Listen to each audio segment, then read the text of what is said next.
地啊，不要遮盖我的血，不要阻挡我的哀求。现今在天有我的见证，在上有我的中保。我的朋友讥诮我，我却向上帝眼泪汪汪。愿人得与上帝变白，如同人与朋友变白一样。因为再过几年，我必走那亡而不返之路。好，正道，我们请知美牧师，他的题目是约伯的盼望。我的名字变改了，但是我还是我。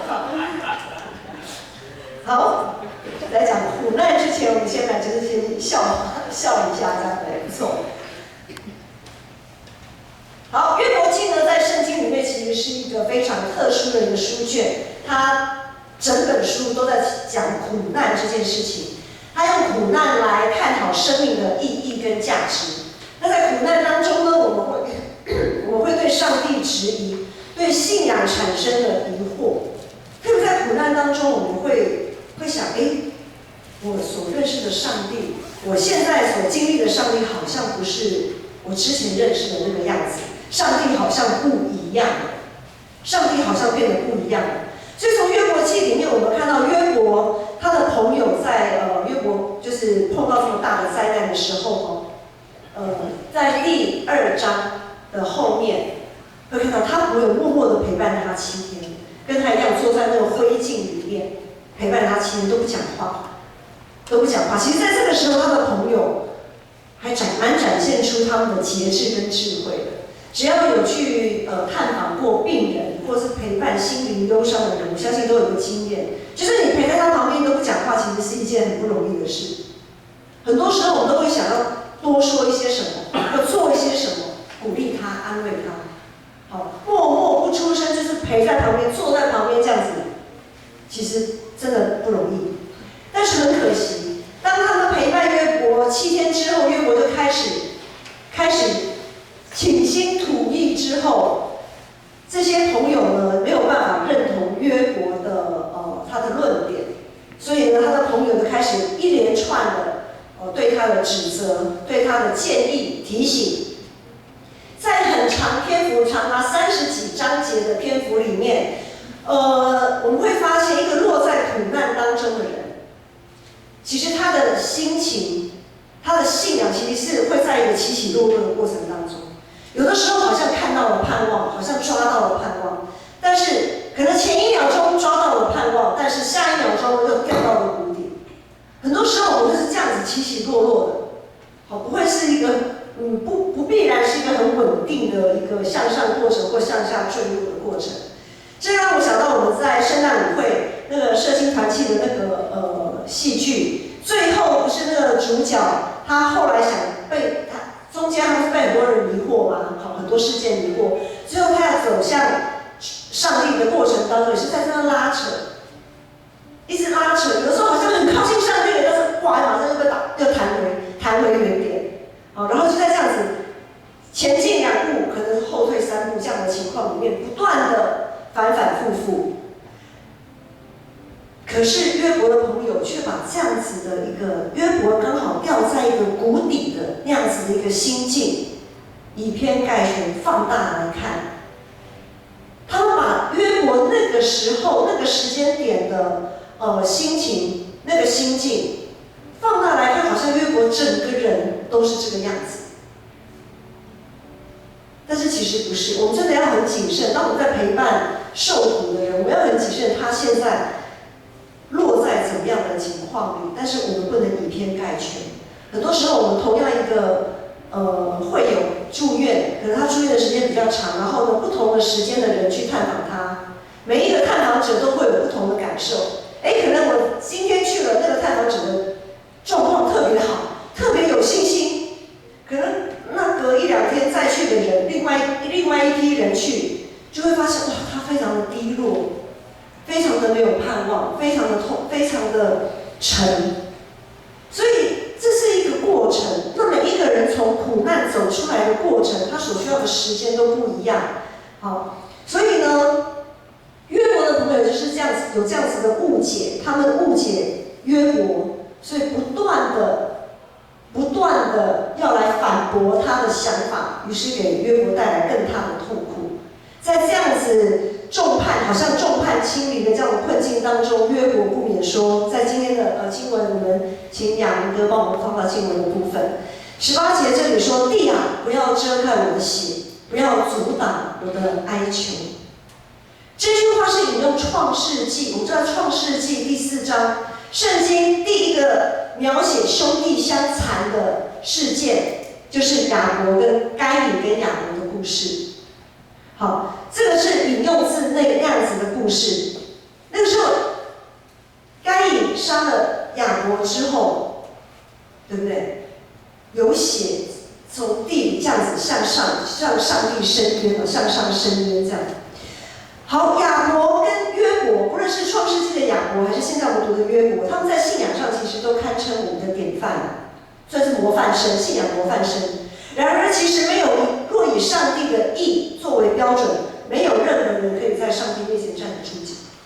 在诗篇143篇说：“在你面前，凡活着的人，没有一个是义的。”传道书第7章也说：“时常行善而不犯罪的人，没有，一个都没有，世上实在都没有。”罗马书也说：“没有一人，连一个都没有。”之前我们有提到，使徒保罗他说：“我们就像一台戏，要演给世人跟天使观看。”好，无论是亚伯还是约伯，好，甚至于是我们前阵子才庆祝的耶稣为我们降生的耶稣基督，上帝要我们在他们的人生的历程当中，上帝要我们在他们所经历的苦难当中看见什么？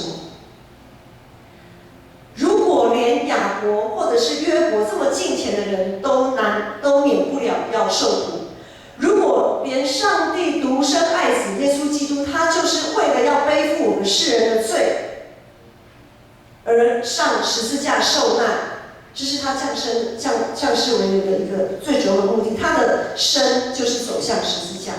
如果连他们都这个样子，我们又凭着什么可以说我们可以免于苦难？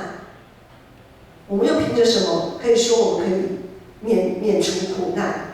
耶稣说：“在世上有苦难，但在我里面有平安。”对于上帝，对于这份信仰，可是往往我们在这个信仰里面，我们所求的好像就只有平安，只想要有平安，想用尽一切的方法得到平安，换取平安。我们总是拼命的拒绝承认有苦难这件事情。我们有的时候也会拒绝承认苦难临到我，因为苦难好像几乎等同于失败。我不知道你们有没有听过，常常有人说：“啊，那个人会怎么样怎么样哦，一定是哪里，比如说做人失败那个人会怎样怎样怎样哦，一定是他眼光不独到，所以他经商失败。那个人怎样怎样怎样，一定是在哪里做得不好，哪里失败。好像碰到苦难就是等于这个人失败，没有价值。”对于社会青年，我们青年壮年来说，工作、感情、服饰、家庭等等，一支蜡烛好几头烧，很多时候我们真的很难样样兼顾。我们往往会在某一个面向会有点遗憾没有做得很完全。我们对自己的期待不满意，因为达不到自己的期待那个标准，这个对工作者来讲是个苦难。对学生呢？学生的苦难是什么？求学，就是得到那个知识，好像只是为了考试。我们求的知识只是为了考试的话，那真的也是个苦难。求知应该是一个非常可以扩张境界、非常喜乐的过程，可是因为考试制度，变成对学生来讲，读书。学习知识变成一个苦难，然后呢，生活都被父母师长塞得满满的，填得满满的，补习，除了补习还是补习，真的是苦难。这种无人理解、心事无人知的这样子的，然后一直不断的被时间追着跑，每天就是上学放学，每天都是上班下班，生活一天一天，每天周末的复习。好像没有什么意义耶。我人活着就是这样子吗？我每天的生活就是为了这些吗？真的像这样的情况，真的有时候会让我怀疑人生啊。这个人生这样过有什么意义？有什么意思？有什么意思？当我们对目前的生活、对目前的自己不满意的时候，当我们好像没有达到我们所期盼、我们所梦想的那个标准的时候，苦难就发生了，苦难就已经开始了，因为我们没有平安了，我们没有在基督里享受在基督里的平安。我们常常会以自己为中心来思考事件，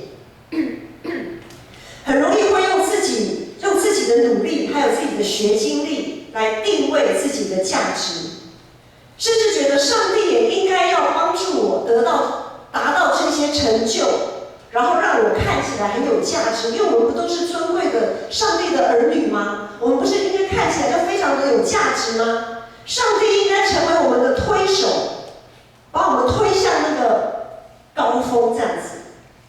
但是我们必须要知道，上帝不是为了服侍人而存在的。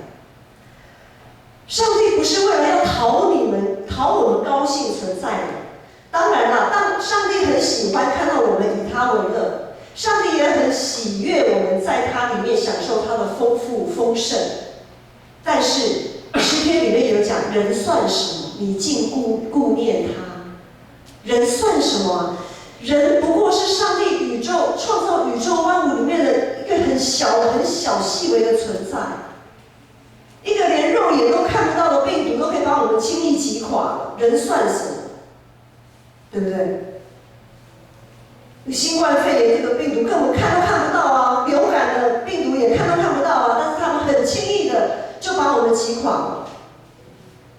反而人才是要为了上帝而活的。我们活着是要以上帝为主体为中心，是为了敬拜他。所以上帝他为了避免或者是拦阻我们人会陷落在那个一直追求期待、追求欲望的那个骄傲里面，所以他容许苦难发生在我们身上。因为苦难实在是可以勒住我们骄傲的一项最好的武器。因为在苦难当中，我会思考，人实在是很微小。当我们被那个流感病毒打趴的时候，我们就觉得说，哇，那我还能拥有什么？我不过就是躺在床上，每天这样子呼吸，然后可以勉强起来吃点东西，上个厕所，一天就是这样子，我还能做什么？什么都不能做啊！苦难也会帮助我们去思考，真正的掌握在自己手里的实在是很有限，然后我们才懂得敬畏上帝，才会谦卑的看自己。由于我们对自己常常有很多的期许，导致自己的价值观跟意义都取决于我的梦想、我的期待是不是可以达成。至少梦想跟现实不能越差越远，而是要越来越近。于是我们开始把自己关在一个期待里，关在那个尚未达成的梦想，或者是已经达成的成就里面。约伯也是一样，他也一不小心把自己关在一个期待里。我们在第1章的时候，约伯记第1章有看到他常常为他的儿女献祭，对不对？生怕他的儿女因为每天这样的铺张摆宴席，然后陷落在罪里。所以约伯他一定有一个期待嘛，他期待这样子的美满的生活可以一直延续下去嘛。他也在自己的期待里面，可是，一旦这个期待被打破的时候，他就一直想要证明自己。他想要在朋友面前，在他的对话当中，其中的某些部分，他想要证明自己不是那个样子的，不是你们想象的那个样子的。他是想证明自己，可是最后他发现没有用，他的朋友根本听不下去，他跟朋友的对话一直在撞墙，处在撞墙的阶段，所以约伯还是转向了上帝。苦难是上帝向人类最大声的呼唤。其实苦难是上帝对我们的一个呼唤。要唤醒我们寻求他、靠近他、认识他、依赖他。借由苦难，我们也可以检视我们这个在以耶稣基督为基地、为地基、为磐石的这个上面，我们是盖什么样的房屋？三只小猪的故事大家知道吗？好，圣诞舞会的时候，那个儿童幼幼班有演，他们有律动那个三只小猪，大猪、大猪、二猪，中猪、大猪、中猪、小猪，对不对？好，三只小猪的故事应该大家都有听过吧？现在稍微年轻一点有听过三只小猪吗？还是只是火影忍者没有三只小猪？好，所以好都有听过哈。我们在耶稣基督这个磐石、这个地基上，我们盖的我们所建造的是怎么样的房子？是像朱大哥、朱二哥盖的稻草盖的房子，还是木材盖的房子？还是像朱小弟盖的是很坚固的？我们在哥林多前书讲的是我们是用金银宝石来建造我们这个房屋，还是用草木合接来建造我们这个房屋？我们是用什么样来盖这个房屋呢？我相信，在这样子的一个提醒底下，我们会警觉，如果我们真的还有一口气，我们还有机会，我们真的很希望像那个三只小猪的大猪、中猪一样，还有机会可以跑到猪小弟的家里，不会被野狼吃掉。如果我们还有气，还有一口气在，宁可及早重建啊！万一那个猪小弟盖的也是稻草屋、木头屋，这三只小猪就已经在大野狼的肚子里了，就已经被吃掉了。如果还有机会及早重建，总比完全来不及的后悔莫及。所以苦难这样子看来，苦难其实并不是一个所谓的最终的下场，苦难也不是人生的终结者，它反而是让我们可以重新建造一个更坚固的房子的一个契机。只是当我们把前面的不好的建筑打掉重练的时候，我们都知道整理房子、大扫除，或者是说我们在整修房子，把旧有的装潢啊什么都拆掉的时候，哇，那个景象真的是很可怕。可能有时候会觉得说，这个垃圾有这么多吗？可是当这些旧有的装潢都拆掉的时候，哇，吓死人了，超可怕，然后整个是灰头土脸的。难免在重建的时候，我们会把自己弄得灰头土脸。于是约伯在这里说，第19节、20节的经文说：现今在天有我的见证，在上有我的中保。我的朋友讥笑我，我却向上帝眼泪汪汪。这两句经文我们可以看到19节，在天有我的见证，仿佛约伯来到了上帝的我们讲说法庭审判，他来到了一个审判台前，上帝就好像那个审判官是法庭的那个法官站在那，然后约伯将他的冤情、将他的案情上诉呈给这个法官。那这个法官呢，对约伯来讲，上帝不只是这个法官，也是他的见证者，也是他的见证人，是他的中保，是他的辩护律师。好，在法庭上，如果审判官就是法官他的观点跟辩护律师跟被告的观点是一样的时候，这个被告是不是很容易被获无罪释放？一定的嘛，我认同你的观点无罪释放嘛。好，就是这样。所以对于当约伯把他的眼光从朋友的身上慢慢的专注在上帝的身上的时候，上帝的形象在约伯面前就会越来越清晰了。我想在高速公路上开车，或许我们有碰过那种起雾的时候，或者是下很大的雨，那雨大到那个雨刷，即便最快速的雨刷都没办法让我们看清前面的那个路的那个景况的时候，我想问一下，这个时候驾驶你会怎么办？开慢一点，还有开雾灯。开雾灯，好，还有没有？有这样子经验的？开在高速公路上，雨大到看不清楚，然后或者是起雾。减速。哈？减速。减速哈，就是开慢点减速。然后牧师的经验呢，就是我会看前方的车尾灯啊。我会看前方的车尾灯，我会透过车尾灯，因为已经看不到什么车的形象了，就看到2个红灯，然后顶多我们会赶快把自己的闪黄灯也给它按下去，闪那个双黄灯，然后也让我们后面的车不要追撞还是怎么样，让他们也可以看得清楚。好，很多驾驶人在这个时候都会有那个默契，就是要开灯、要开车尾灯等等的。好，当我们有车尾灯可以看的时候，其实我们就是跟车嘛。当我们跟着车在开的时候，会比较轻松啊，驾驶会比较轻松。如果你是第一台，特别是那种山路哦，绕弯那个山路，然后又有一点雾，你前面有车尾灯可以看的时候，你就会很轻松，你会知道哦那边转弯了，你就会准备要跟着转弯，好怎样，你就跟他维持一个速度这样子。好，约伯对上帝的认识就是，当他跟上帝面对面的时候，更多的跟上帝面对面的时候，上帝的形象就越来越清晰。什么样的形象呢？上帝是公义怜悯的上帝，他不会以无罪的当有罪。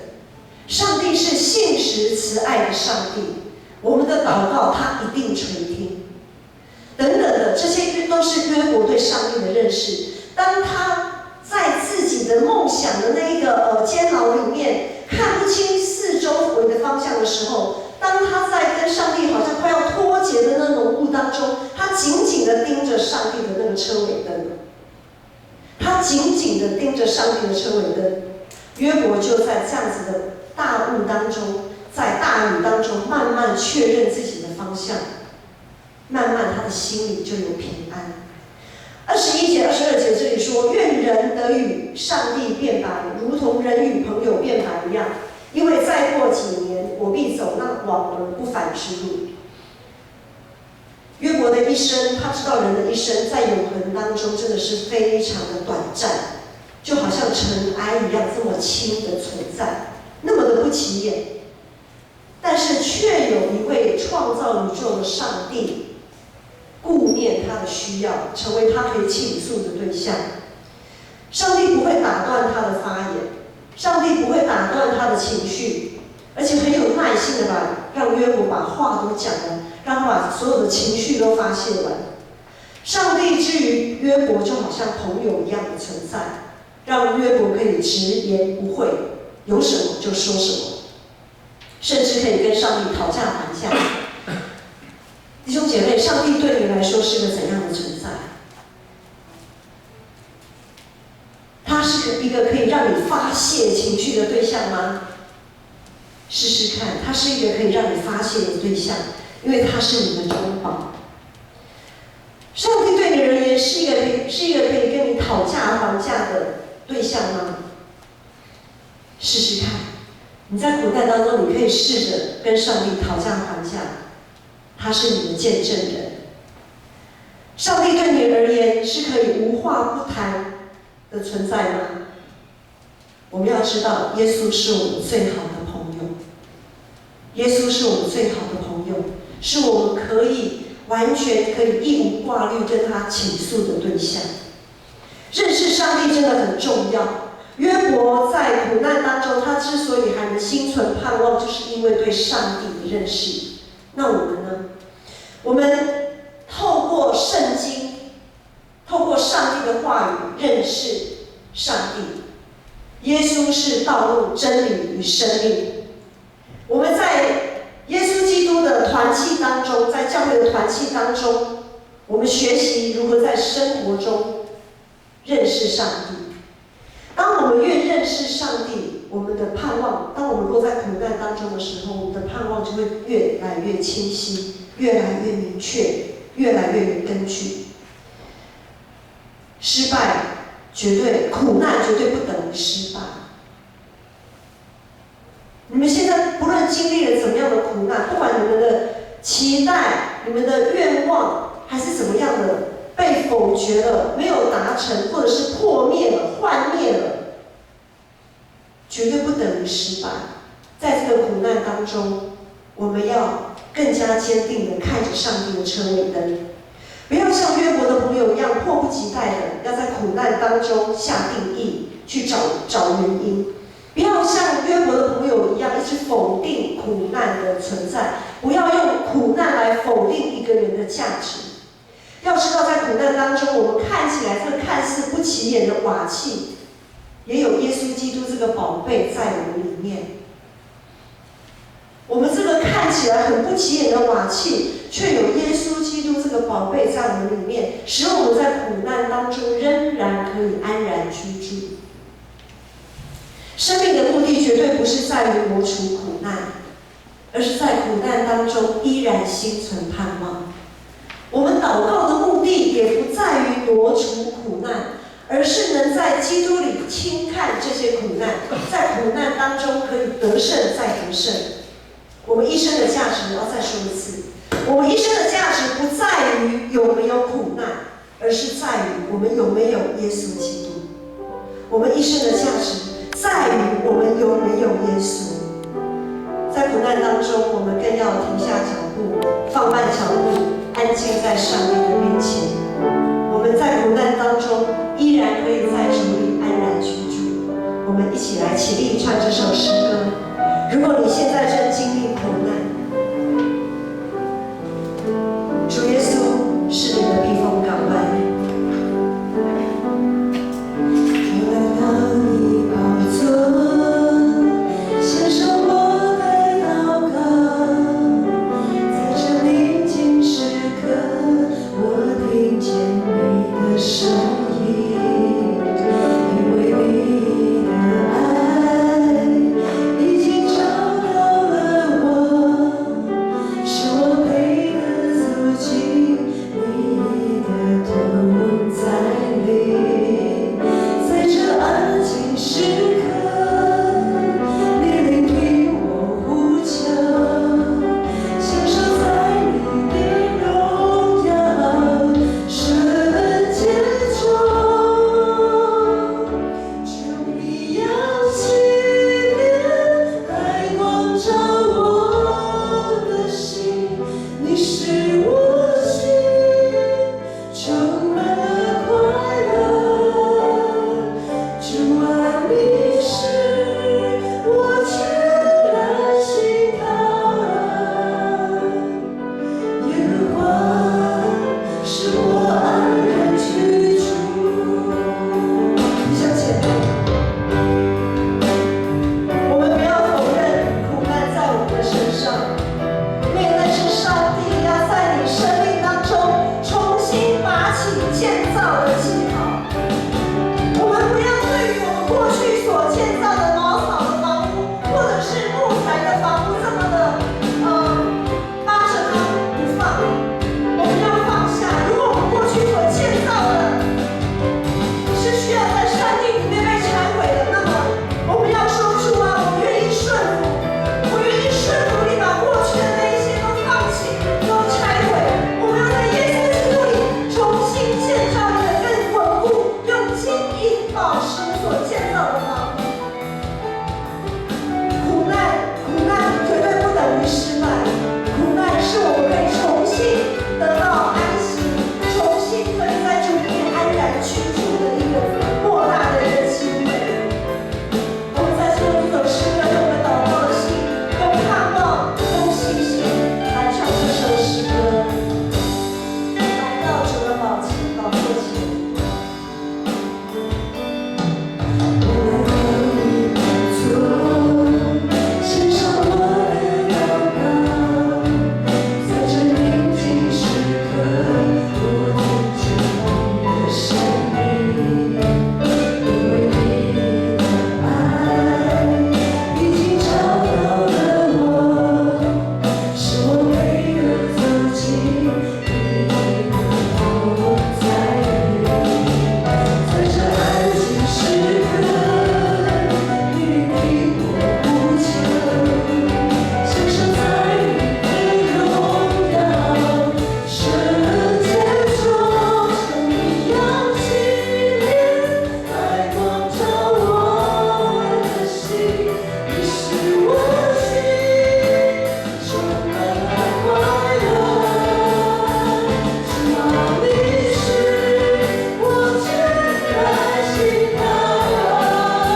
当中，我们甚至否定了自己的价值与存在。